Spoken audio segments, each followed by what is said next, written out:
his creator and to the country itself. Having been a Turkana Moran, that is in your blood. How much of that are you going to implement against all odds? Thank you. Honorable Otiende Abono.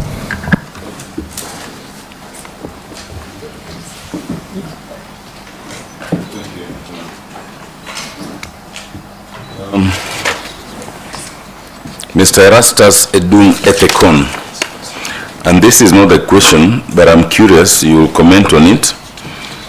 In your document, you indicate you speak both the Luo and Spanish.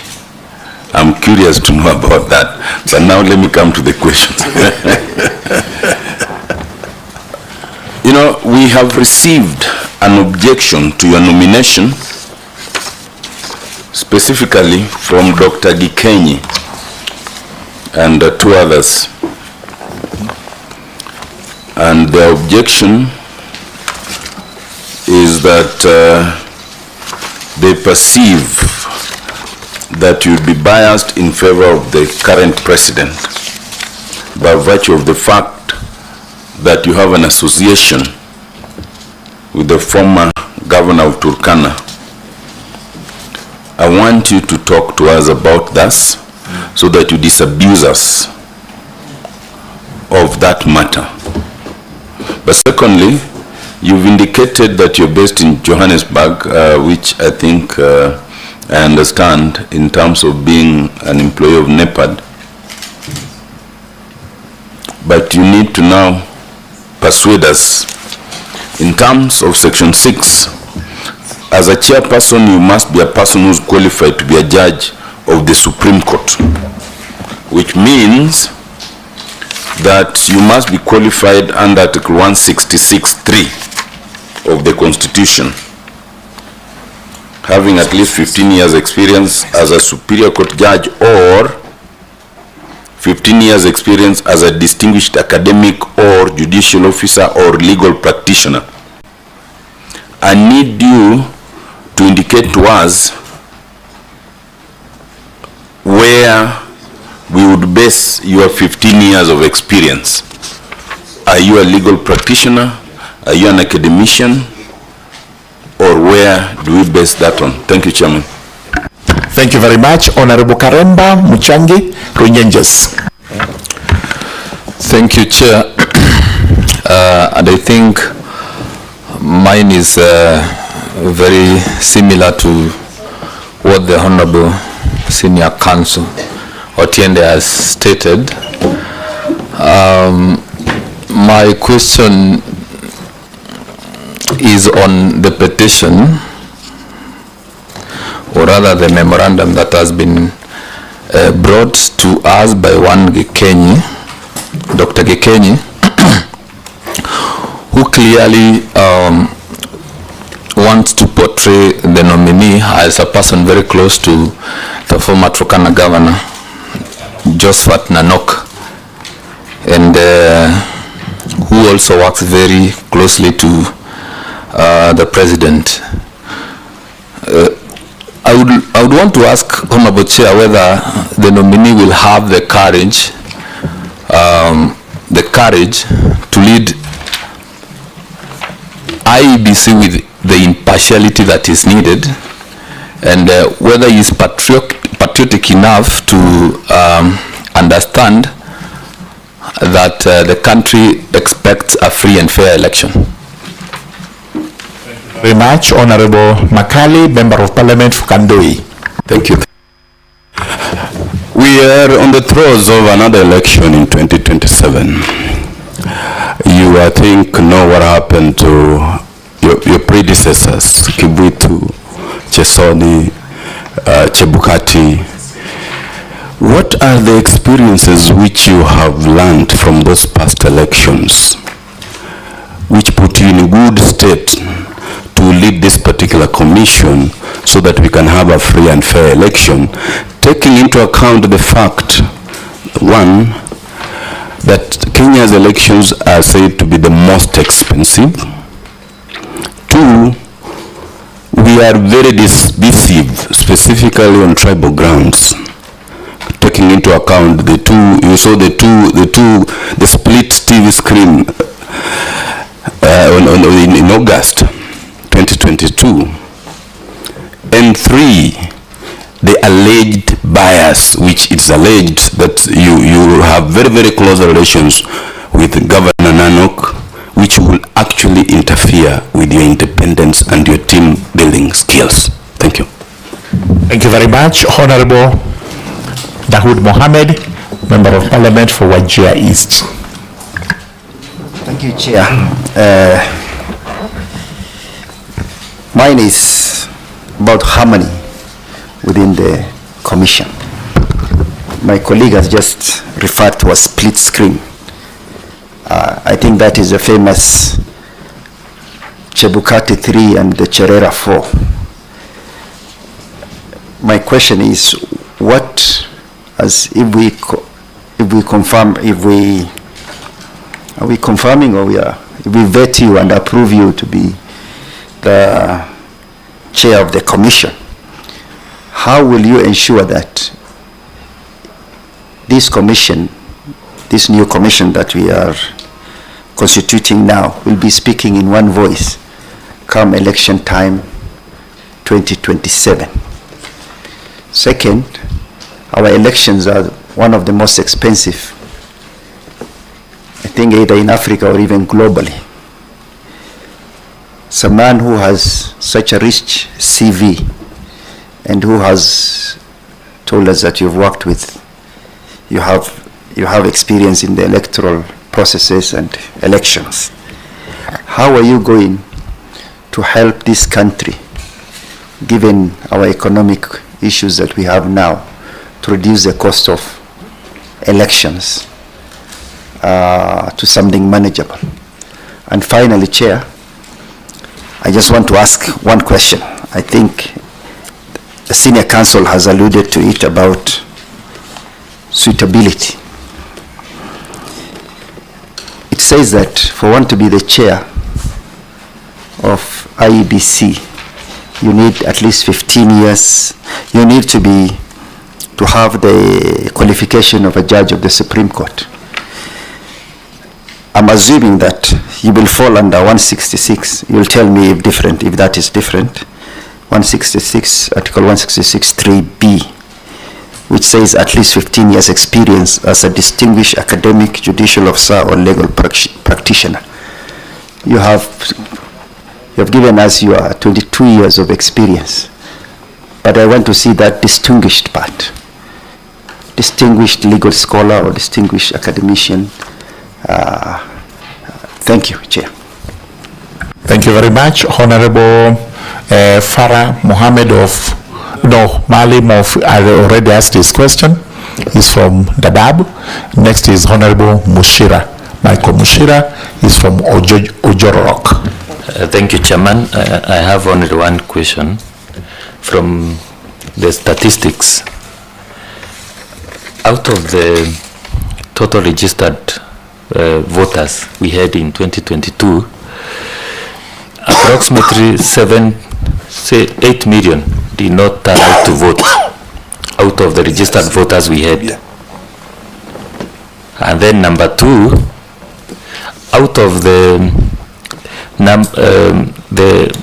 eligible, the people who are of legal voting age as at 2022, approximately 5.7 did not register as voters.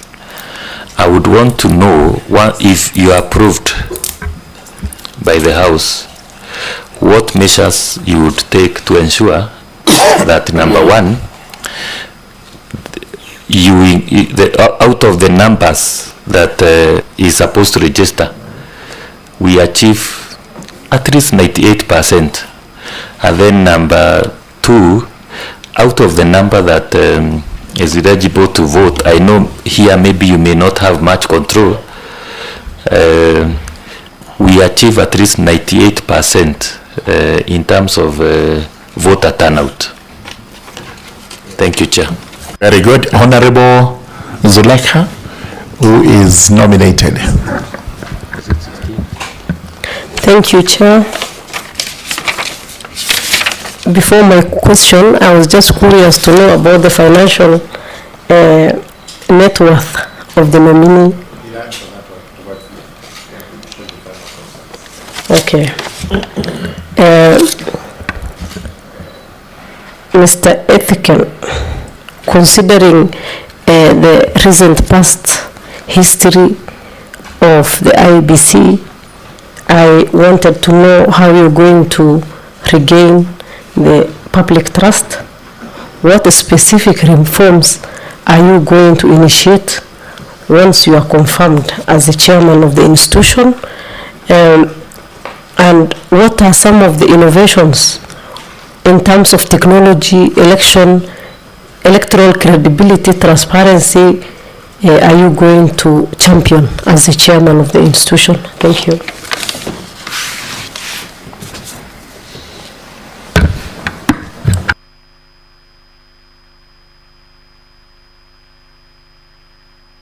Right, Honorable Mogaka. Honorable Mogaka is from his constituency is which is West Mugirango constituency in Nyamira. I was about to say Nyamira West, then I've remembered it's West Mugirango in Nyamira County. All right. Have you introduced yourself, sir? You have. Yes, I Thank did. you. Yeah. You may now Thank you, Chair. choose your question. Thank you, Chair. I have three small questions for the related for the nominee. And nominee, congratulations for this far you have come. But you told us about a lot of education you have acquired. Just tell Kenyans who financed this education and what interest did they have in you as a way of allaying fears that you are being trained to come and do this very thing that Kenyans are worried about. The second one is you described yourself as very rich in human rights training. Now, you are aware that electoral units in this country have been without representatives this far. Do you consider that a constitutional and human right violation for those electoral units? And if so, being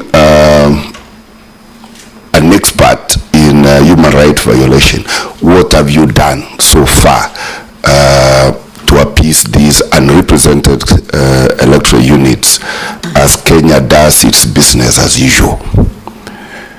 Number two, if you assume this office as chair, what would you bring in by way of reparation for these electoral units that have not been represented as Kenya has been transacting its affairs normally? And then the last question is, you are aware that there is already election campaign going on even before Iebc is constituted. Do you think this is healthy for the country? And if you assumed the office of chair, what will you bring on board that would bring tranquility in the country for economic prosperity, so that we don't go from election results and immediately we kick off to election campaigns? And for record, Chair, Nyamira County has 2 wards which have no MCAs, Nyamaya Ward and Nyansiongo Ward, because as you are aware, I can't transact in this committee without mentioning Nyamira County. Thank you very much, Honorable Mogaka. I think that is extremely patriotic. But you've rightly said there are 2 wards which do not have MCS, and that is the first and foremost assignment for the chairperson, nominated chairperson, if this committee finds favor to approve his nomination. The Vice Chairman has joined us as we were proceeding. He'll introduce himself and pose his question. Thank you very much, Chairman, and my apologies to you, my colleague members, and everyone. I was held up in other national duties. That's why I walked in slightly after the session had started. My name is Mwengi Mutusa. I'm the Member of Parliament for Kibwezi West, and I also serve as Vice Chair of this committee. Nominee for Chairperson of Iebc, a very important position in the Republic of Kenya. I have two questions for you. Number one of what we have been told previously, that one of the reasons why our elections are very expensive, among the most expensive in the world, is because of trust deficit. The political operators, us in the political class, and even citizens do not trust each other. And so, because it is also alleged that you may be of a particular political inclination,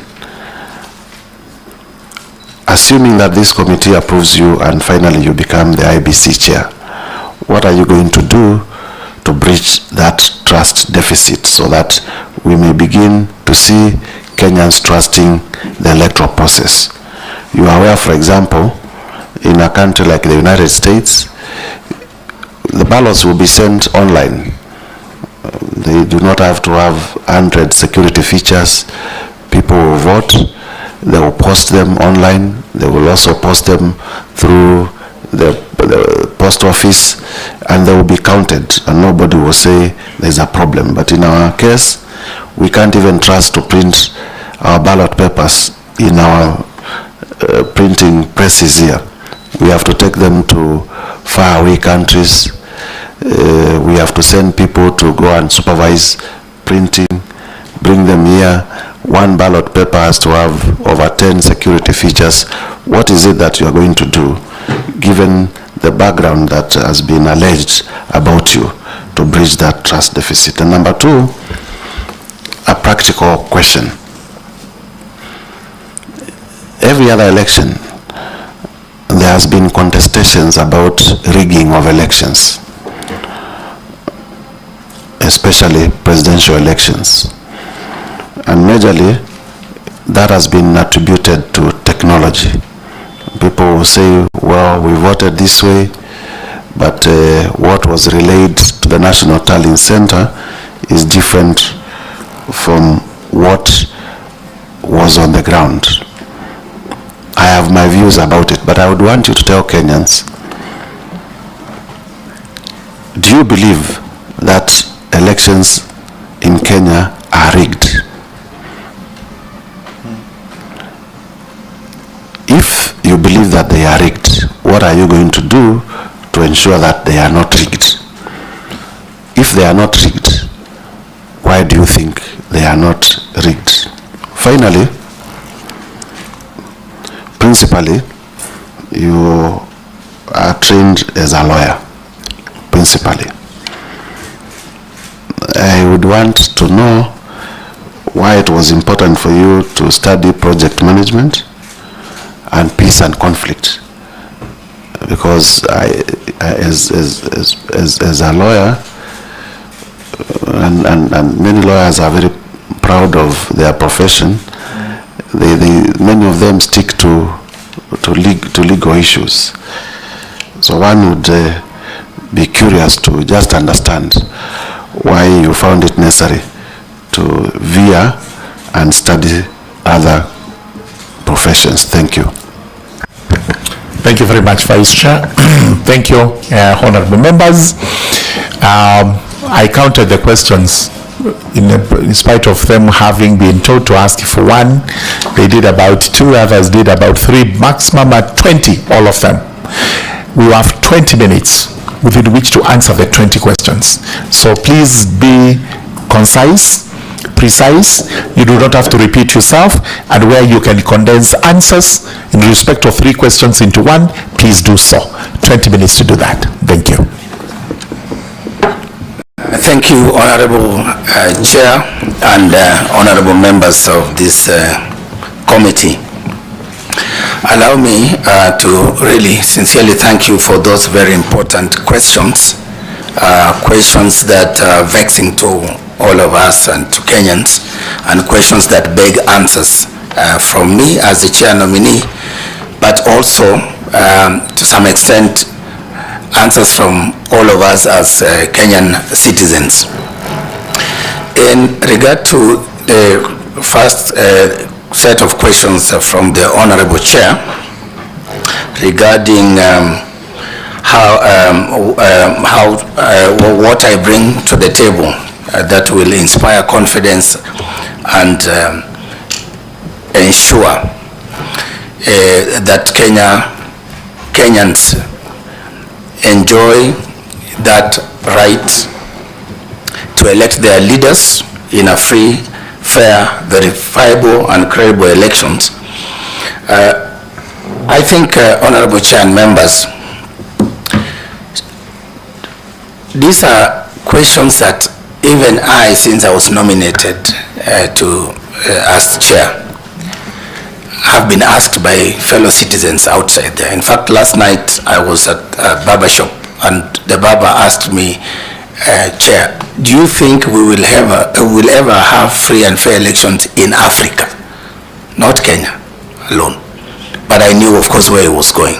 So to answer your question, Honorable Chair and members, I think I took this role knowing very well that there's a lot that is expected from us. There's a lot of issues that Kenyans are worried about. The issues, of course, of guaranteeing them free and fair election as per the Constitution. The issues of credibility, the issues of trust. And for me, I think if we address the issue of elections, we must, as Kenyans, begin by trusting in ourselves, because trust begins with us. When we trust ourselves, then we begin to look at what are the legal frameworks that are there to help us, for example, navigate through issues of governance in this country. That is when we begin to look at the Constitution and trust it. Does our Constitution serve us? Does it work? What does it say? The institutions that have been created by that Constitution to manage our elections, including our electoral management body, the Iebc, and others that are supposed to support that electoral management process. Do we trust in those institutions? Do we trust in the people that have been given the responsibility and the public trust to manage those institutions? Do we trust the laws that have been passed by this honorable house, by our parliament, and the regulations that govern the electoral processes? So when, Honorable Chair and members, when we as Kenyans begin to ask those questions, I think we'll be heading in the right direction, such that then those of us who are lucky, those of us who have come out courageously, and it must be really courageous, because when I applied for this job, I was told this is the hot seat, I don't even go there, we don't know whether to congratulate you or to, you know, all sorts of things. So those of us who have come out who have stepped out to provide leadership in our electoral management body and processes, we begin then to tell Kenyans, we will play our role as Iebc, I will play my role as chairperson, in the sense that I will be guided by the Constitution of Kenya and the laws of Kenya, and that through that fidelity to the law, I should be able to follow all the laid down processes that will lead us to credible, free, fair, verifiable elections. So my point is, Honorable Chair, is that we have to begin by trusting in ourselves. Number two, trusting that our Constitution works, that our laws governing our elections work and we can be implemented, and that we will comply with these laws. and that then the institutions created to manage our elections are given an opportunity and that benefit of doubt to be able to work and to deliver results. Of course, there have been challenges in terms of sometimes negative perceptions. There have been, of course, challenges in terms of actual incidences of electoral malpractices.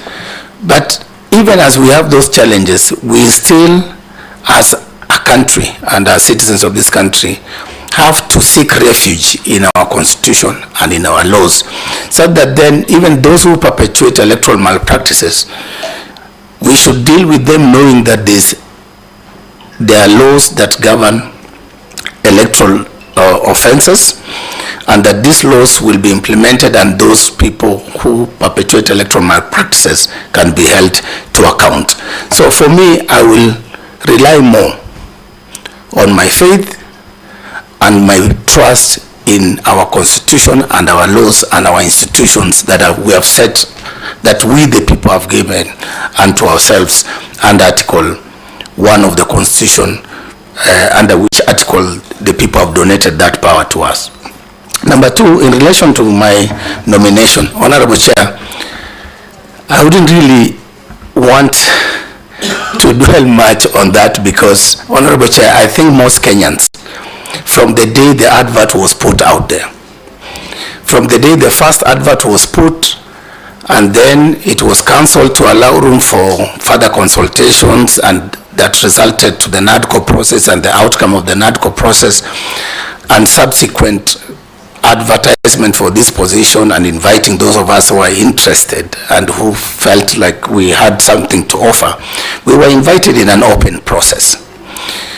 We submitted our applications, and I recall very well, Honorable Chair, for the record, at first I was reluctant even to apply for this job given the negativity and all these things around this position.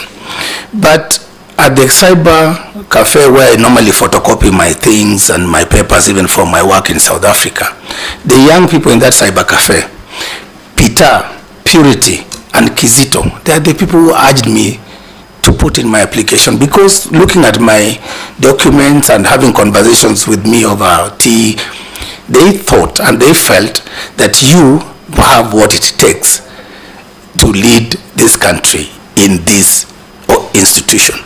And at first I thought maybe I should just apply for the commission and, you know, the hot seat, leave it alone. But they actually went and submitted the documents both for the chair and for member. So when I was in South Africa, they sent me a screenshot. We've submitted the documents. And later on, when I was on my way to, I think, Angola or something, I saw my name in the newspapers that I've been shortlisted. I honored the... No, so it is not you who applied? I submitted the documents. I signed. I think that's very important. Yes. Are you saying you did not submit your own application for this position? Right. Kisito, the one who photocopies for me. So I bound everything and I asked them to submit once everything was in order. So they submitted the documents for you? They just submitted the documents. You had applied yourself, you had signed the documents, etc. Yes. So let's carry on. Actually, I have a copy of my application. No problem. With the documents. Okay. So let's move on to the process. Yes. Yeah. Actually, basically all these conspiracy theories around maybe being pushed around by certain interest groups to apply. I just wanted, for the record, for Kenyans to know that ordinary Kenyans are equally concerned and they felt maybe they can add me to apply. So I went through interviews. They were televised. I gave my account for why I should be considered for this position, and I think the rest of the process proceeded as per the law that governs recommendation, nomination, and approval. And that's why I am here, Honorable Chair. So I would like to rest that matter at that point, and then to proceed to answer other questions, including the warning that 2027 might be a bloodshed if and when we as Iebc mess around with the people's votes. I think, Honorable Chair, this is a very uncomfortable discussion, but also very necessary. Because those of us who have been in this country long enough, we know what we have gone through from 1992. At least that one I can recall. I'm sure most of you were there, maybe 1988, and participated in these processes. We've had a pattern where every election has had some incidences of violence. And of course, in 2007, we completely lapsed into a crisis of such big proportion and magnitude that a repeat of such a scenario would not be something that we would wish for this country. So as IEBC, we will work very hard with other stakeholders, including the security agencies. We would work with the National Cohesion and Integration Commission. We will work with partners in civil society, the media, to ensure that as we move towards this 2027, that we will put in place measures to prevent electoral-related violence. And Honorable Chair, during my tenure and my work at UNDP, most of the work that I did was around the recovery from the 2007 post-election and working with national government institutions, including the IBC, for programs that ensured that we had the 2010 referendum that went peaceful, the 2012-2013 campaigns and subsequent elections went successfully. And there are those specific measures that we put in place that, given this opportunity, I'll be able to bring to the IBC and to the nation, so that then we work on electoral violence prevention. We can have a robust program on that. Just before you go on, Honorable Karemba, you had some rider to put to that very fast? I am not satisfied by how you have settled the question that I asked, because I feel that he is now answering. You know, He has not come to you as yet. Oh, okay. This is still the Those are for free from me. Okay.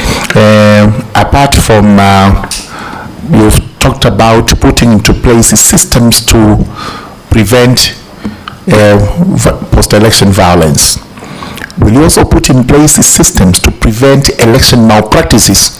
Because we start with the malpractices first, then we go to the violence, so that we actually ensure that we have a free, fair, credible, justifiable election, such that nobody can challenge it. And if there is to be a challenge, should it be through violence, or how do we challenge? Because every person has a right to challenge election results. With written violence, or how do we challenge when there is grievances regarding an election? Okay, thank you. Ogata, Raida? Okay. Raida, yes, on that. One, he mentioned of having been pushed by even Babas to apply. Has he fully disclosed who others pushed him to apply? Number two, he has again mentioned that he lives in Iebc. Can the nominee assure Kenyans that if he assumes this position, he will not banco an election and take his comfort in Iebc, because Kenyans have no other place to go? Thank you. Chairman, mine is just as a point of order.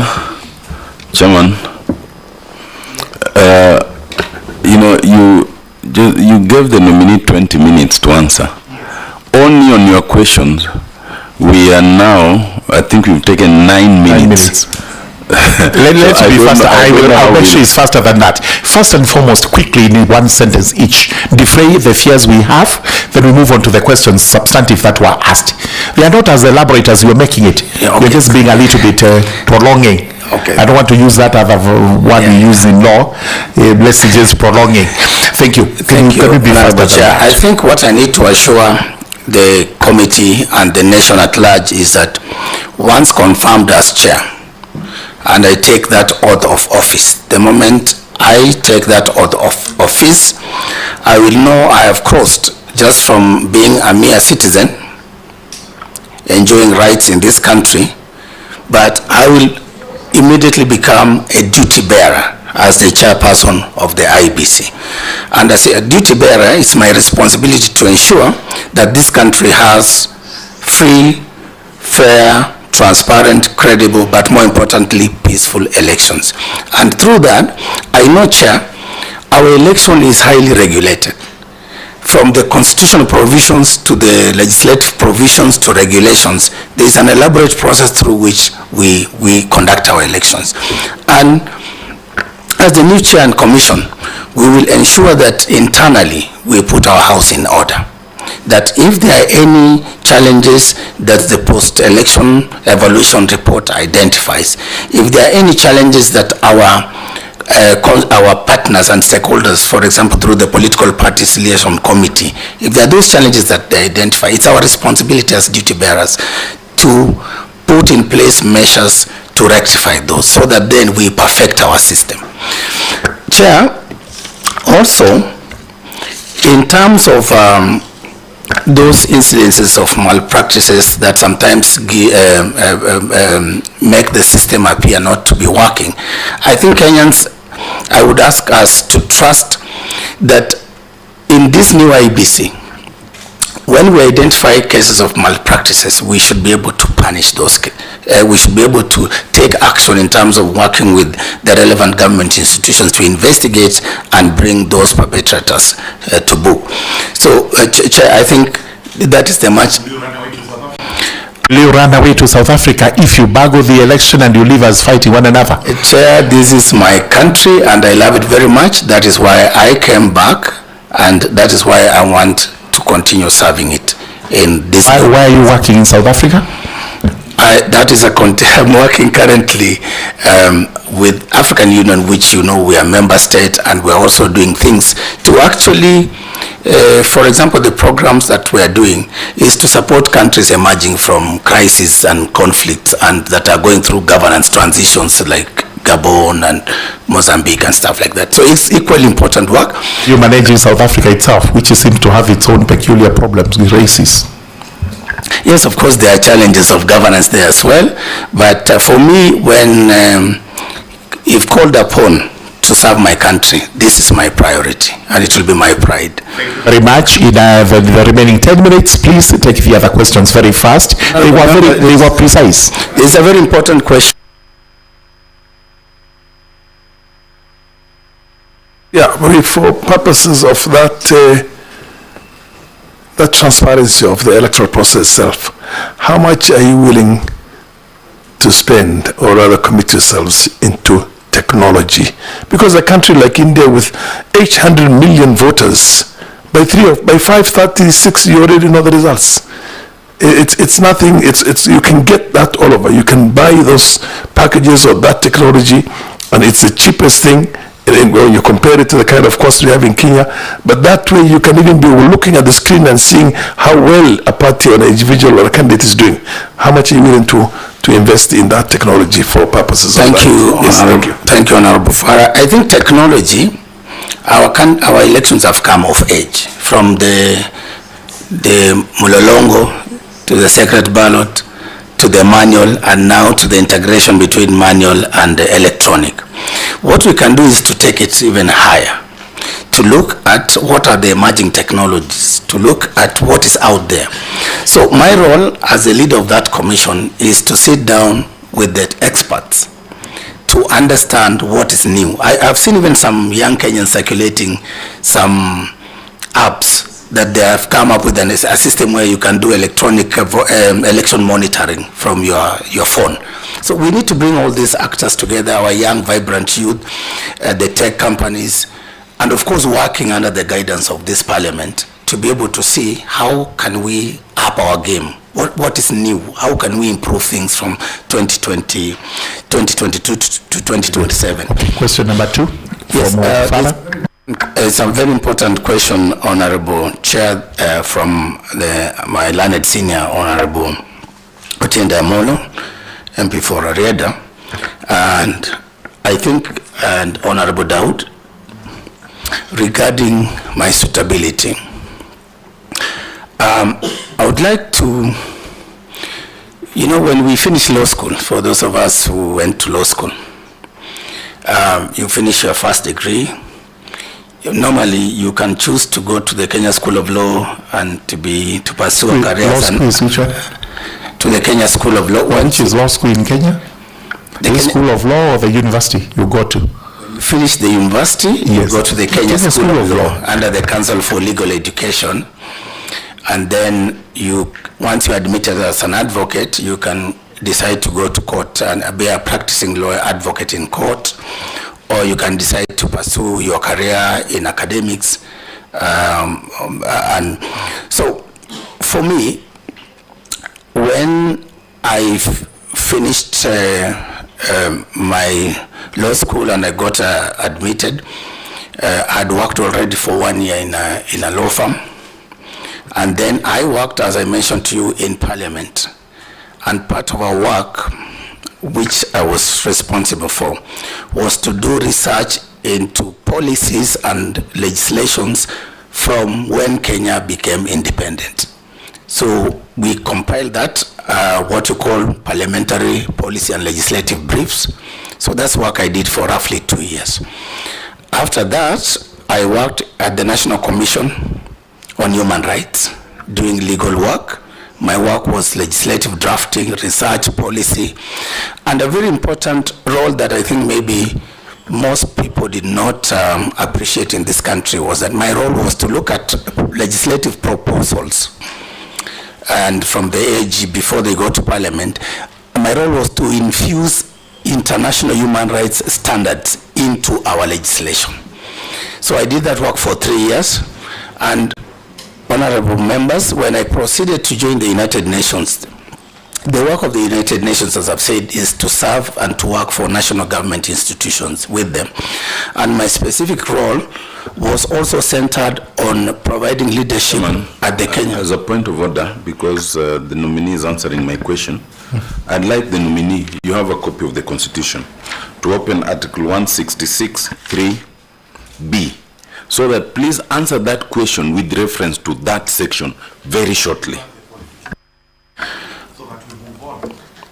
Justifying your great academic achievements. Honorable Chair, are you qualified to be the chairperson? Yes, Honorable Chair, because I have spent over 15 years doing legal work, mainly in the field of human rights. And last year, Honorable Chair, for the record, I was actually shortlisted and I did interviews for the High Court judge, for which I was not successful, but that's when I continued. The requirement is not spending 15 years doing some work. What exactly is the requirement? For you to be chairman, you must be? What does the law require you to be? Article 166. 3B. The first with what is your requirement after the constitutional provision where we have IEBC 88? The chairperson must be. After that, tell us whether you're qualified under the two provisions, 88 and 166. Chair and members, I am qualified because I'm a legal practitioner in the field of human rights and human rights law, with specialization in international human rights. Does 88 say a person qualifies to be chairperson if you're qualified to be a judge of the Supreme Court? I don't know, to be a judge of the Supreme Court. Correct? Chair, he has Article 166. Yes, look at so from there, go to Article 166, who is a judge of the Supreme Court, so that you can tie the two together and say, I'm qualified because Supreme Court, judge, Supreme Court requires. It's over. Chair, I think in terms of Article 1663, it talks about at least 15 years experience as a Superior Court judge, which I have not been a Superior Court judge, at least 15 years experience as a distinguished academic, judicial, legal practitioner, or such experience in other relevant legal field. And I think that's where I fall to Honorable Chair. That's where you fall. You don't, do you think, or you actually confirm? I'm saying I confirm. That's where I fall. Thank you. All right, let's move to the next. We have to move on. See, which is that relevant field? In the relevant field. Which is the relevant field now here? International human rights law. International human rights. Yes. All right. The feud is, it doesn't have to apply, it's a relevant feud, like I'm a litigation lawyer, that's the feud I specialize in. Okay, let's move on to the next question from Karemba, quickly. In terms of the question from the Honorable Karemba, he has raised the issues of my close relationship with Honorable Nanok, was our former governor. Honorable Karemba and honorable members of this committee, I've known Honorable Nanok when I worked with him as the county attorney for Turkana while he was serving as the governor. And I worked with him for 4 years, and our relationship was purely professional in serving the people of Turkana in our various capacities, him as governor and myself as the county attorney. And our relationship, a professional relationship, ended in 2022 after he left. And then I continued serving under Honorable Jeremiah Lomorkai, the current governor for Turkana, for another 2 years, bringing a total of my service in Turkana to 6 years, and I left. And Honorable Chair, with your permission, allow me to assure this committee that whatever the relationships, whether familial or friendship or people you've gone to school with, which I'm sure some of them are in this house, some of my former bosses are also members of this parliament, some are in the civil society. No man is an island, no person is an island. But what our constitution tells us is that Iebc is an independent commission. Iebc must not be under the control or direction of anybody whatsoever, any person or authority. And that if I, as a chairman, once you confirm me, if I misbehave in the process, the provisions of Article 251 will check in. Any member of the public, any citizen of this country can petition this house, this parliament, to remove me for any gross misconduct, violation of the constitution, incompetence, or any other reason that is within the law. So I don't think the nation should worry about the many relationships we've had as we grow along our career paths or in our lives. Are you related to Honorable Josephat Nanok? Are you related in any way? For filial, for the record, Honorable Chairman, marriage, etc. For the record, Honorable Chairman, not even close, even at the level of clan, let alone family. And we come from totally different villages, even clan-wise. If you look at it, we are very, very far apart. We have no any relationship, whether by marriage or extended family or anything like that. Thank you very much. Honorable Makali's question. Chairman, as is leaving that, I had asked the very important question that the nominee must disabuse the allegation contained in Dr. Magenyi's affidavit that he would be biased in favor of His Excellency Dr. William Ruto. Honorable Chair, with your permission, I have actually, Honorable Lanet Senior, I have actually sworn an affidavit to actually state my position in regard to that and to affirm that I shall be guided by the law, I shall be impartial, I shall be fair, and no office, whether small or big in this land, shall influence me, my decisions or my running of the commission, and that I shall rely on the constitution and the laws of Kenya. So therefore, they are asking you whether you will be courageous to announce results. That's what they are saying, that you will not be. Chair, I look at both, even the president of the way I see things, as I've said, the moment I take oath of office, should I be confirmed, I look at both potential, all those people will come up to offer themselves for the leadership of this country at the level of presidency. These are my clients. These are the people I serve. These are the people that we will work with to ensure that whoever Kenyans elect, they should be able to trust the process and the outcome. Chair, with your permission, Mr. Etekon, I want you to answer that question specifically. Will you be biased in favor of William Ruto or not? Absolutely, Honorable Chair and members, absolutely not. Just answer the way he has asked. I will not be. I shall not be. Thank you. Chair, he has indicated that he will not be influenced by anybody.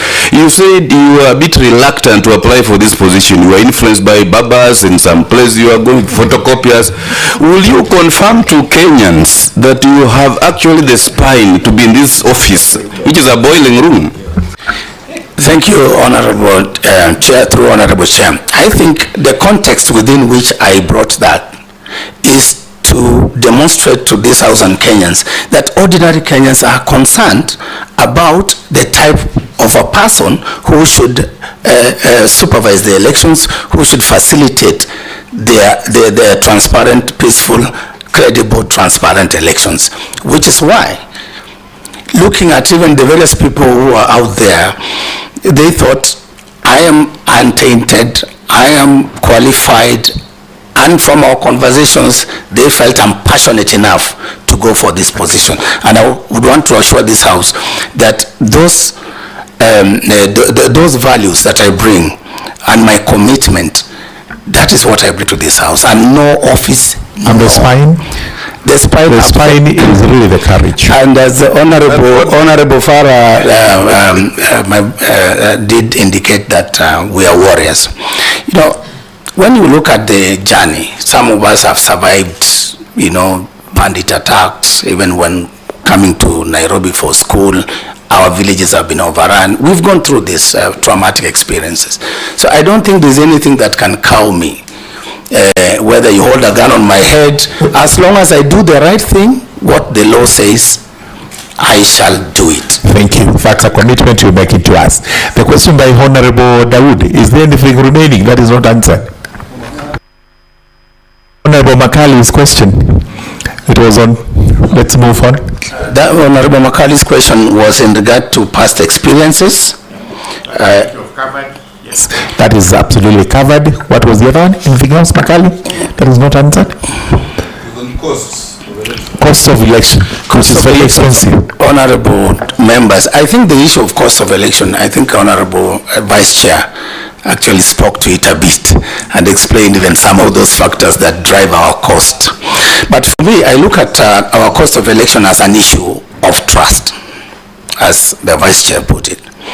When we don't trust ourselves, when we don't trust our institutions, when we don't trust our printers, when we don't trust our everything, then we resort to those measures out of fear that we need to print ballot boxes in grays and what have you. So for me, we need to build this trust, starting from us as individuals. And this should cascade across our Kenyan citizens to begin to give ourselves a chance to do the right thing. And so that when we as a commission are giving practical proposals to lower the costs of our elections, then we should do. 17 was around 78. And then the subsequent election, we were looking at 64. So you see almost a 10 point. So I think we would need to, number one, address, of course, the issues of trust.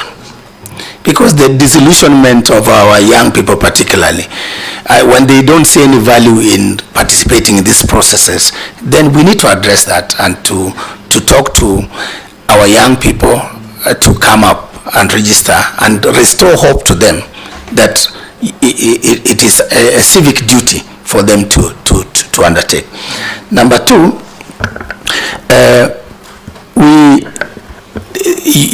after the commission, once the commission is not in place, then even registration of voters stops. So once we are confirmed, God willing, we will hit the ground running to try and speed up that process of registering voters. And there are many new voters now. The people who are born 2007, 2008, now they are reaching 18 years and they are quite a substantial number. So we need to focus on our voter registration. In terms of voter turnout, again, the messaging from all of us. Because as I've said, trust, confidence, it's a responsibility not only of the IEBC chair, but also of this parliament, the politicians who are aspiring, the media and all that. So if we do positive messaging, people will feel encouraged to turn up in large numbers. And if we assure them that the election will be free, fair, transparent, credible, then I'm 100% there will be big improvements. Thank you. Thank you. We had a question from Honorable Zuleka. No. Let's go on. No. Let's go on. Zuleka's question was on what? Zuleka? The other one is coming shortly after this. We have to finish. The second question was on? Zuleka? Can you remember? Yeah, the second question. About, I think, technology and Yeah, that's use of technology. Can I just And on innovations. that innovation and digital before the chair? To answer for him, all right? No. I just want to answer. ask him something. I questioned about the issue of digital, the use of digital technology, or technology, for example, to make it easier for this thing to be, fair, transparent, credible. We also have the issue of digital, which can be misused, which is the social media right now. Social media can become another center of serious disruption and conflict in the country. You probably cannot answer this now, but one needs to put a serious thought into these things if we have to do certain things about our laws or certain actions to be taken, so that some busybodies somewhere cannot put this country under flame. So this is another thing I think to answer that very quickly, I think, Honorable Farah, you are referring to the issues we have to deal with misinformation and disinformation. And of course the use of new media to perpetrate that. I think that's one of the things that as a commission we will be alive to, and we will work with the various stakeholders and industry players to see how we can mitigate the negative impacts of that, while actually amplifying the positive aspects of that. And I think to go to Honorable Zuleka's question about technology, I think the next election will largely be technology driven. Even if we don't adjust our laws to allow for final results in terms of our electronic transmission, but I think out there, in terms of mobilizing our young voters to vote, in terms of educating them on the voting processes, in terms of encouraging them to turn out, technology, for example, the chatbot and other apps will come into play. Instagram, TikTok, all these platforms. As a commission, or personally, in order to encourage our youth, we will work with the leaderships of the youth in this country to identify those opportunities in the digital space. Thank you. Honorable Mogaka, is yours answered? Mogaka, we had a series of them. The series of them. I think they were all answered. They have not been answered. I asked who funded his education and why. Sorry, the first one was what? Who funded his who funded your education? Education and why? Very fast. Thank you, Honorable Chair. My education at Starehe Boys Center was a free boarding space which was granted to needy boys by the late Dr. Geoffrey William Griffin. My education at the University of Nairobi was funded by the government of Kenya, for which I've paid the HELB loan, which I have the certificate here. My education in Master of Arts, Peace, Conflict and Development Studies was a scholarship placed by the government of Valencia. My Master of Science in Projects Management was funded by UNDP as part of capacity building. Capacity building. It was an education assistance program for staff, where you pay 50%, the organization pays 50%. No problem. Then the last one, I financed it myself through my salary. Good enough and equipped. All right, the second question. The second question was with his human rights experience, whether unrepresented units amount to a violation of human rights, what he has done with his knowledge in respect of those, and what he would do if he became chair. You even mentioned about reparations. Yes. And you worried whether there is an answer to that one, but tell us very quickly. I don't think the answer is complicated. Yes, I think it's very unfortunate that with Specific reference to Nyasiongo in Nyamira. It's very unfortunate that our citizens of Nyasiongo in Nyamira have had to endure this unfortunate situation where they have had their representatives, and indeed there are many other constituencies and wards, and that is again, Chair, because there was no IEBC in place, and yet the law says the commissioners must be there to conduct these elections. And you can see, I don't know whether to explain it, but again, the issue of trust and the processes of establishing the IEBC and putting it in place so that it can run the calendar. Thank you. All right, I think about ongoing election campaigns. yes. Is that I don't know whether there is any ongoing election campaigns or is sensitization, or it is people expressing their freedoms to associate, assemble, and everything. I don't know what your channel is.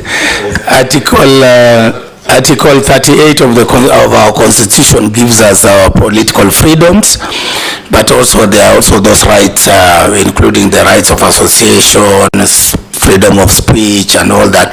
So, I mean, and Kenya is such a vibrant society, and I thank God for that. We should be proud as Kenyans that we have a constitution that gives us these rights. I have visited some countries, and the moment you land there, you can see gloom and what people are not engaged in this conversation even about their governance and leadership and their future. Thank you. As in closing, I know you're but I've just seen the replying affidavit, and there's a question that arises from paragraph 3. The nominee, Mr. Tekon, you say you have never been a member of a political party. Is that what you are telling this committee? And as you are closing, I still asked your Luo and Spanish connections. I will deal with the Luo and Spanish connection, number one. Number two is, yes, he says he's not been a member of a political party. Is it true? But we've never belonged to a Honorable political party. Chair, for the record, I've not been a member of any political parties, and I have a clearance certificate to that effect. That one is talking about as we speak today. Yes. But in when you joined Honorable Nanok, were you not a member of his party? That time, I remember when I joined Honorable Nanok, I was never in the political So you've space. never registered with any political party in the country ever since? Not that I know, but I know I have never taken that conscious step to register. But I hear maybe you are registered. Yes, I hear some in this country we know we belong to different parties which you didn't register yourself. Okay. Are elections rigged in the country?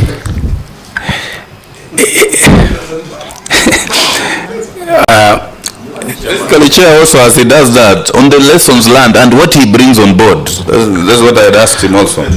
I think, Honorable Chair, the elections in Kenya, I think over time that there's been a lot of improvement in the way we manage our elections. Let's give credit where it's due. But we cannot also deny the fact that there have been challenges here and there, including some incidences where there have been electoral malpractices, including rigging of elections in some stations. But having said that, I still trust that our electoral system and laws that allow us from the polling station to protect our votes, that allow us to transmit our votes safely, I think they will work. And it's my role to enforce as the new chair. It's my role to work with the various stakeholders to ensure that we do the right thing within the commission, but also working with other stakeholders, including the investigative agencies, to address some of those complaints. Honorable Makali is asking, what are you bringing to the table? Different from Honorable Chebukati and Kivuitu, Chesoni, all the way to Montgomery. I think I bring to the table my passion and commitment to this country to consolidate and entrench the democracy that we need for stability, for economic development, and for prosperity of this country. And I have all the necessary tools, whether in law, in conflict resolution, in managing election as a project. I bring those multiple tools and skills to the table. I also bring my experience and networks having worked with the international community, civil society. These are people I can work with together to support us to succeed as a country. Right, thank you very much. Now, these are very routine questions which you have to answer yes or no quickly. Number one, have you been convicted of any offense in the Republic of Kenya or even out there? Loudly enough for me to hear. No. Number two, have you been named or aspersions cast on you regarding Chapter 6 of the Constitution, that is your ethics on matters governance? No. State, in what areas do you have potential conflict of interest if you are selected to be the chairperson of the IEBC? Where do you think there will be a conflict so that Kenyans know where to watch as you continue to deliver these services? Honorable Chair, at the moment, none, no. But if they arise, I will invoke the provisions of Chapter 6, Article 75, and I shall declare immediately those incidences. Right. Have you been able to do any pro bono services, to give pro bono services in the country? And if yes, which particular counties? And what did you do there? Honorable Chair, at Starehe Boys Center, that's where we were taught voluntary service, and I worked in our local health center back home, and I also volunteered as a teacher before I joined the university for a whole year. And throughout my career, I have done other voluntary services within my community and in building churches, the African inland churches. Thank you very much. And finally now, as we stop there, what is your net worth? How do we value you so that we are able to monitor you? Because you know very well IBC may be a very lucrative place to do illegal business in breach of the law and to abuse that office. What is your net worth? Honorable Chair and members, my net worth is estimated at 276,882,237. Made up of what? Made up of mainly assets, land, livestock, some Safaricom shares, and motor vehicles. And motor vehicles. Yeah. What are your current sources of income? Currently, my sources of income are from my earnings from the African Union Development Agency. Okay. All right. Do you anticipate any other sources of income in the future? And maybe in the next few months, the county government of Turkana still owes me my gratuity. Do you expecting gratuity from the county government of Turkana? Yes, yes, Honorable Chair. Thank you very much, Honorable Erastus Edun Efekon. The livestock, do you anticipate? Right, yes. Before we go to Duluo, I don't know why. I will get, he wants to understand that, and I will. We have Somalis who are speaking Duluo. Chair, please protect me from Daudan. From your livestock. I mean, I'm a livestock owner, and they give birth. I sell them. I take them to the market. So you would definitely be getting some income out of that, and it's important that you declare it so somebody does not say tomorrow that you got this money from IEBC. Is it yes?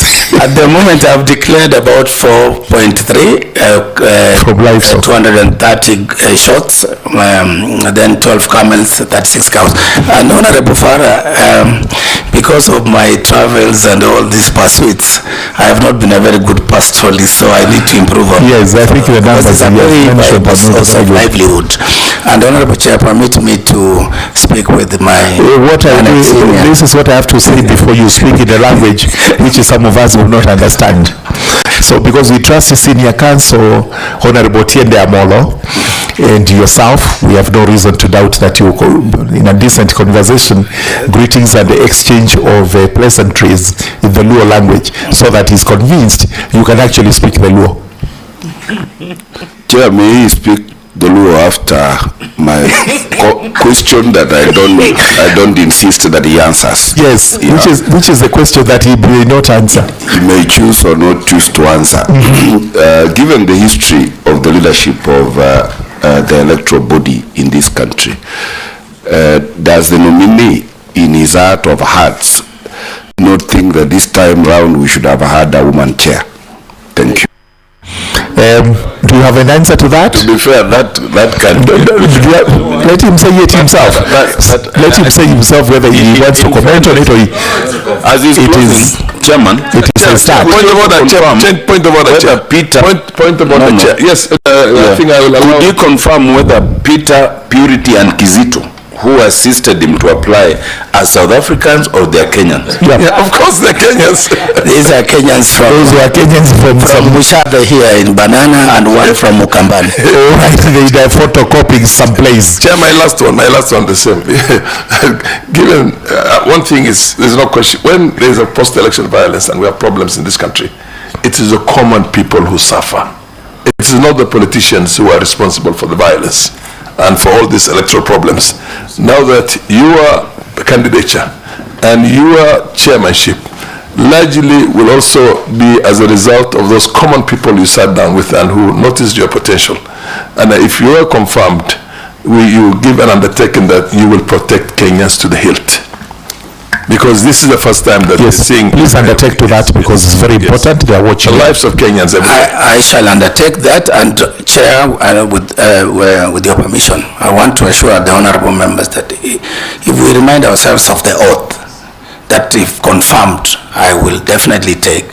The oath reminds us of a lot of things. Okay. That we shall obey, we shall respect, and discharge the trust, and that I give my assurance. Thank you. Okay.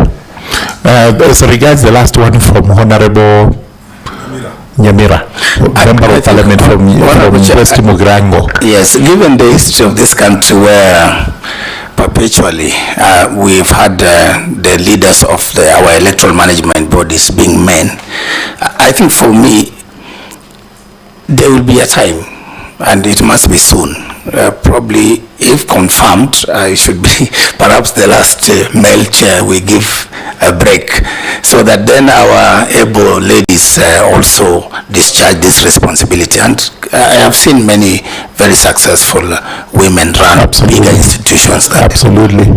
The rest of it is contained in the selection panel report, which we shall be looking at as regards how many names were taken, whether any ladies were in there.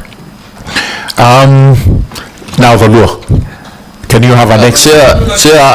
All right. What we do is because there is an objection from Honorable Karemba. Yes. Because you do not understand what you are going to be saying. And again, I invite. That's not the question, Chair. Let's be clear. I did not and I do not seek the nominee to speak in law. What I want to understand is why he has listed the Luo as one of the languages he speaks, and Spanish. Those two. Just has he put it Turkana? Yes. He's put Turkana, Swahili, English. Then he also speaks the Luo. He speaks Spanish. I speak Kikuyu, and I'm not a Kikuyu. I don't think he needs to explain that one. I'm not an Arab. So why do you speak the Luo? Chair, can he add when he will start speaking Ekegusi? Honorable Farah, order please. Why do you speak the Luo? Just briefly tell us how you came to... It is a reflection, Honorable Chair, of my journey. At some point when I was very young, I lived with my mom in a place called Nyawita, somewhere in Kisumu. And my first primary school, I attended there, and that's the language that I picked as a child. It was picked as your mother tongue. Somebody taught me Kikamba as my mother tongue, and I'm not a Kamba. Thank you so much. Thank you very much For the information of Kenyans, there is no big difference between Atharaka and Anyway, that's with a light touch so that we make it as lively as it can be. Erastus, thank you very much for appearing before us. We are through with the session.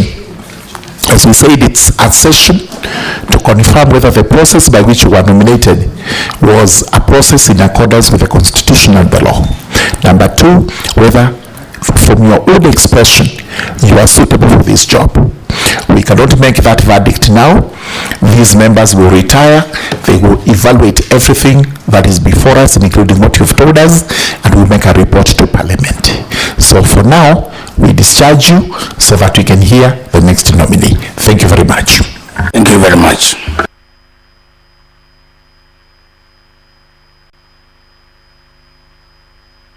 Return to him his original documents.